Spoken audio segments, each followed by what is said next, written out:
السلام عليكم ورحمة الله.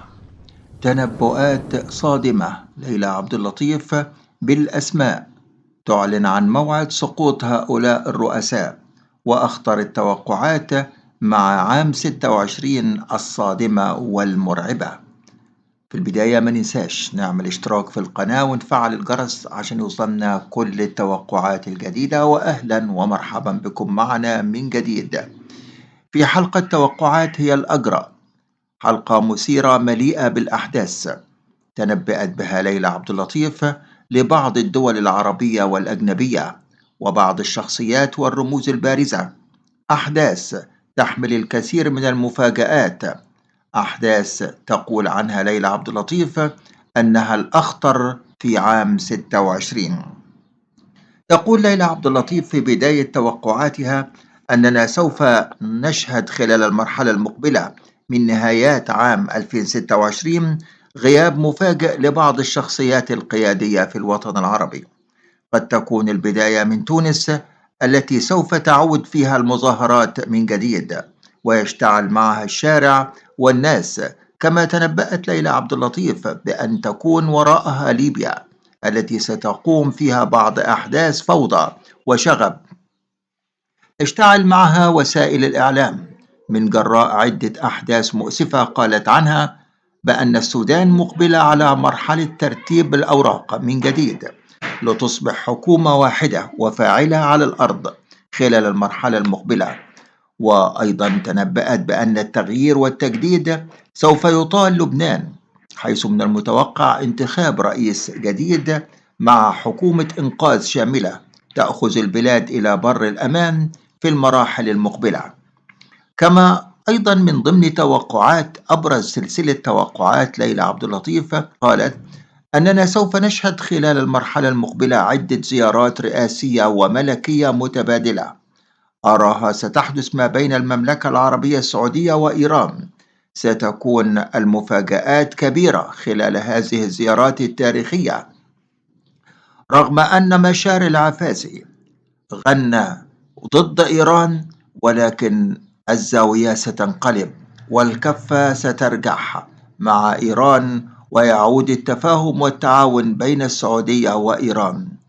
سنكون أمام ولادة حلف وجيش دفاعي عربي مشترك مهمته حماية البلاد والأراضي والشعوب العربية من كل خطر أو تهديد داخلي أو خارجي. ستكون السعودية هي الراعي والقوي الأبرز لهذا الحلف، تساندها مصر والعراق، سلطنة عمان وغيرها من الدول العربية في المرحلة المقبلة. كما توقعت ليلى عبد اللطيف بالأحداث الخطيرة القادمة، قالت بأن جهة الجنوب في ليبيا أراها سوف تكون مسرحا أو مركزا لبعض الأحداث المتجددة. قالت لا أستبعد وجود قاعدة عسكرية للكيان بهذه المنطقة. قالت أرى أن المرحلة المقبلة سوف تحمل العديد من العمليات العسكرية لمواجهة الفصائل المسلحة داخل ليبيا وعلى الحدود، وروسيا ستكون في قلب الحدث.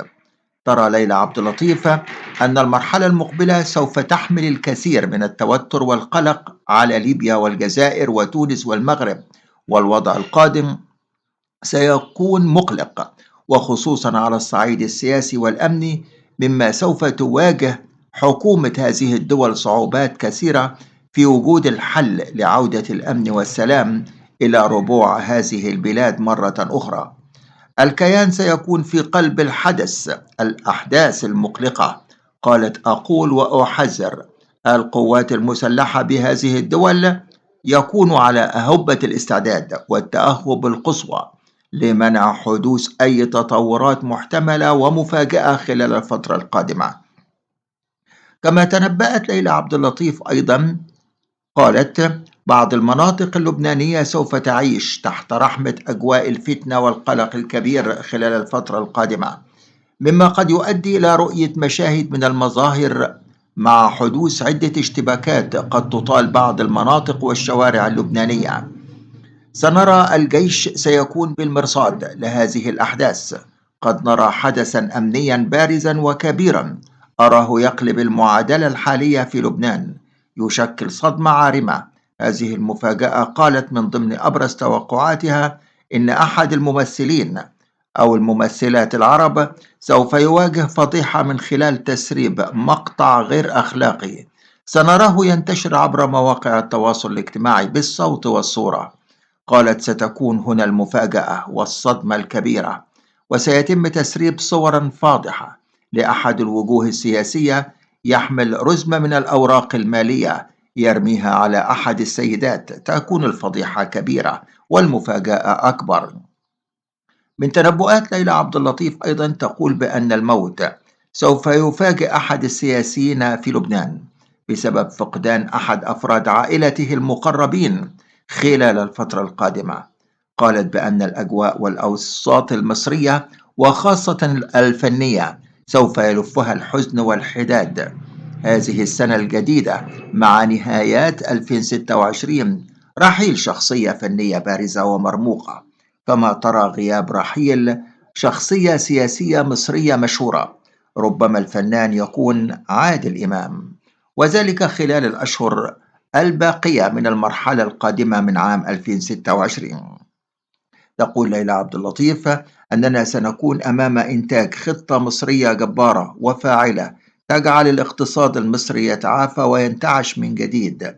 قالت: أرى أن عجلة الاقتصاد المصري لم ولن تتوقف مهما بلغت الصعوبات. قالت ليلى عبد اللطيف بأننا سوف نرى أحد الإعلاميين المشهورين والبارزين في ذمة الله من جراء تعرضه لسكتة قلبية مفاجئة على الهواء. سوف تقوم الإمارات العربية بترتيب بعض الحسابات السياسية وتجعل من دولة الإمارات علامة التوافق والحضارة والازدهار والاستقرار. قالت: سيشعر سكان دولة الإمارات خلال الفترة القادمة حدوث هزة تسبب قلق، ولكن تمر بسلام وعلى خير، خطوة ونقلة نوعية بوسائل الإعلام. قالت ليلى عبد اللطيف: في النسبة لدول الخليج والمملكة العربية السعودية تكون في قلب الحدث، والساحة التونسية سوف تكون على موعد قريب من بداية انتفاضة عارمة ضد الفساد والتطرف والإرهاب. سنرى الجيش والشعب التونسي معا في قلب هذا الحدث. قالت: أرى أن هذه الانتفاضة القادمة على تونس سوف تنجح وسوف تؤدي إلى ظهور وجوه وأسماء قيادية وسياسية جديدة يقودون تونس إلى ربوعها الخضراء من جديد، ويعيد فيها زمن الاستقرار والعدالة. ثم تنتقل إلى سلطنة عمان، حيث تقول ليلى عبد اللطيف: ستكون خلال الشهور القادمة من العام 26 المحور الأساسي والوسيط البارز والفاعل في اختراع الحلول الأكثر من أزمة عربية، خاصة بين اليمن وليبيا. سنرى سلطنة عمان تدخل على خطوط الأزمات في تونس. قالت بأنه سوف تشهد خلال المرحلة المقبلة زيارة وفد إيراني وقطري مشترك يزور المملكة العربية السعودية وبشكل مفاجئ، وسوف تفتح هذه الزيارات أبواب صفحة جديدة وتمحي كل الخلافات السابقة بين قطر والسعودية وإيران وروسيا والصين. في النهاية أشكركم، ما ننساش نعمل اشتراك في القناة عشان يوصلنا كل التوقعات الجديدة. أشكركم وإلى اللقاء.